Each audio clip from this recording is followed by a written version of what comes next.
नमस्कार। मैं राकेश और आप मुझे सुन रहे हो टैक्स जंक्शन पर। तो दोस्तों, यूजीसी गाइडलाइंस को चैलेंज करने के लिए सुप्रीम कोर्ट में एक पिटीशन दाखिल हुआ था। वो पिटीशन को आज सुप्रीम कोर्ट ने खारिज कर दिया है। सुप्रीम कोर्ट ने ऐसा बोला है कि फाइनल ईयर के एग्जाम होके रहेंगे। जब तक बच्चे फाइनल ईयर के एग्जाम नहीं देंगे तब तक उनको डिग्री नहीं मिलने वाली है। तो आइए करते हैं हम उस बारे में डिटेल में बातचीत। हम आपको बता दें, आज जब सुप्रीम कोर्ट में हियरिंग हुआ तो सुप्रीम कोर्ट अपने स्टैंड पे एकदम क्लियर थे। सुप्रीम कोर्ट ने ऐसा बोला कि यूजीसी गाइडलाइंस जो है वो खारिज नहीं होने वाली है, वो क्रैश नहीं होने वाली है, वो वैसे के वैसे रहने वाली है। साथ ही साथ सुप्रीम कोर्ट ने ऐसा भी बोला कि जो स्टेट डिजास्टर मैनेजमेंट अथॉरिटी होती है वो डायरेक्शन देती रहती है अपने राज्य के हिसाब से, राज्य की बीमारी के सिचुएशन के हिसाब से वो डायरेक्शन देते रहती है। तो यूजीसी गाइडलाइंस जो है वो उसको ओवरराइड नहीं कर सकती।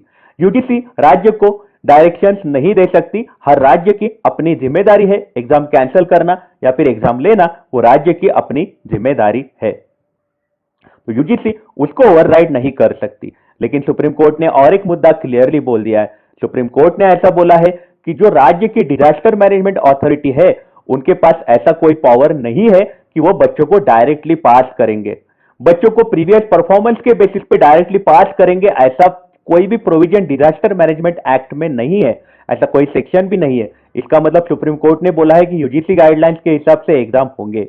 लेकिन राज्य जो है, राज्यों ने क्या करना है, मतलब स्टेट डिजास्टर मैनेजमेंट अथॉरिटी के गाइडलाइंस के हिसाब से राज्यों ने यूजीसी को रिक्वेस्ट करना है और पोस्टपोन करके लेना है अपने राज्य के बीमारी के सिचुएशन के हिसाब से।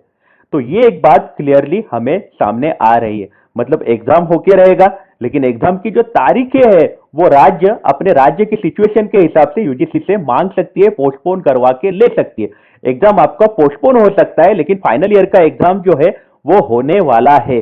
हर राज्य की अपनी जिम्मेदारी है कि यूजीसी के पास जाए और अपने एग्जाम पोस्टपोनमेंट की अर्जी डाले।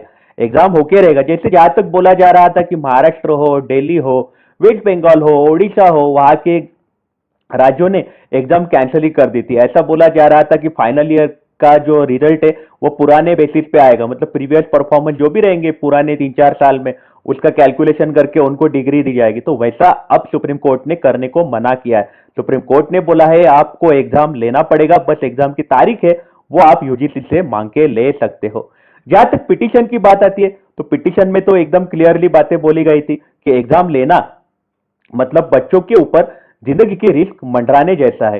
क्योंकि यहाँ पे ये जो पिटीशन था इसमें आर्टिकल 21 का हवाला दिया गया था, जिसमें बोला जाता है कि राइट टू लाइफ, जिंदगी जीने की लिबर्टी, जिंदगी जीने का अधिकार, इसकी बात की जाती है। तो उसका हवाला ये पिटीशन में दिया गया था। साथ ही साथ ये पिटीशन में ऐसा बोला था कि यूजीसी ने जो डायरेक्शन दिए थे वो सीधा का सीधा जो है जनरलाइज दिए थे। मतलब यूजीसी ने सोचा नहीं कि हर राज्यों की हर गांव की सिचुएशन अलग अलग हो सकती है। बच्चों को ट्रैवल करना पड़ सकता है, बच्चों की जिंदगी जो है वो रिस्क में आ सकती है। तो ये बारे में पिटीशन में यूजीसी ने सोचा नहीं था। जब उन्होंने गाइडलाइंस दी थी तो यूजीसी ने ये सब सोचा नहीं था। ऐसी बातें पिटीशन में बोली गई थी। पिटीशन में ऐसी चीजें क्लेम की गई थी कि आप यूजीसी गाइडलाइंस है वो रद्द कर दो, वो खारिज कर दो। लेकिन सुप्रीम कोर्ट ने यूजीसी गाइडलाइंस खारिज करने के लिए मना किया है। एग्जाम होके रहेगा, बस राज्य अपने हिसाब से तारीखें बताने वाले हैं आपको कौन से राज्य यूजीसी को रिक्वेस्ट कर सकते हैं। साथ ही साथ ये पिटीशन में ऐसी बातें बोली गई थी कि लॉकडाउन वगैरह था और लॉकडाउन के कारण बच्चों के क्लासेस ही नहीं हो पाए और विदाउट क्लासेस डायरेक्टली बच्चों को बोला गया कि आप एग्जाम दो। यहाँ पे बहुत सारे फाइनल के ऐसे बच्चे हैं कि जिन्होंने अपने जॉब के इंटरव्यू क्लियर कर लिया, उनका जॉब ज्वाइनिंग आ रहा है, तो वहां पे आप एग्जाम कैसे देंगे। बेटर होगा कि उनको उनका पुराना परफॉर्मेंस के बेसिस पे आप उनको डिग्री दे दो और उनको क्लियर कर दो, उनको काम पे जाने दो। ऐसी बातें चीजें ये पिटीशन में बोली गई थी। ऑनलाइन एग्जाम तो अपने देश में होने से रहा क्योंकि अपने देश में वो फैसिलिटी है ही नहीं, हर जगह वो फैसिलिटी मौजूद नहीं है कि बच्चा ऑनलाइन एग्जाम दे पाए। तो ये सारी चीजें पिटीशन में बोली गई थी, लेकिन सुप्रीम कोर्ट ने फाइनली बोल दिया है कि एग्जाम होके रहेगा। बस राज्यों ने करना क्या है कि यूजीसी से परमिशन मांगनी है डेट पोस्टपोनमेंट की।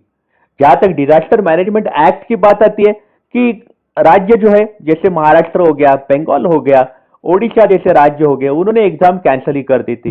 तो ये राज्यों की अपने पास अथॉरिटी है कि आप एग्जाम कैंसिल कर सकते हो। मतलब ऐसी बातें बोली थी कि राज्यों के पास अथॉरिटी है कि आप एग्जाम कैंसिल कर सकते हो। लेकिन यूजीसी जो है वो यूजीसी एग्जाम लेके रहेगा। जब तक एग्जाम नहीं होगा तब तक आपको डिग्री नहीं मिलने वाली है। तो आपके इस बारे में क्या राय है, मुझे आप कमेंट सेक्शन में जरूर बताइएगा। आप अपना ख्याल रखिएगा। अगर आप काम के लिए बाहर निकल रहे हो तो आप अपने आप को सैनिटाइज जरूर करिएगा। Take care, have a nice day. है कि आप ख्याल रखिएगा। अगर आप काम के लिए बाहर निकल रहे हो तो आप अपने आप को सैनिटाइज जरूर करिएगा। Take care, have a nice day.